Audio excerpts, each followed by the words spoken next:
حضرت باجید بستامی کہتے ہیں میں اللہ کی تلاش میں نکلا تو میں نے اپنی ماں سے کہا کہ تو حق مجھے معاف کر دے، میں اللہ کو راضی کر دوں۔ ماں نے کہا جا پتر۔ 12 سال جنگلوں میں گھومتا رہا۔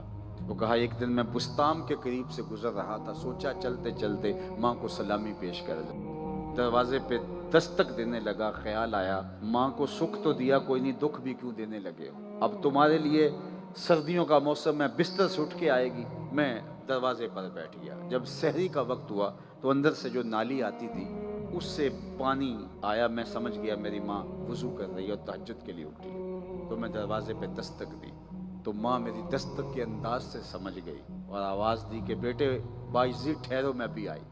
اللہ اکبر! مائیں تو بیٹوں کو نہیں بھولتی۔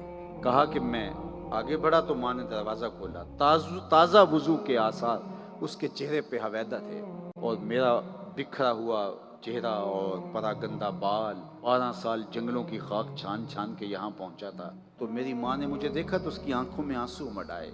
کہا مالک، میرا بیٹا بایزید تیری طلب میں نکلا تھا، تو نے ابھی تک اسے اپنا قرب نہیں بخشا؟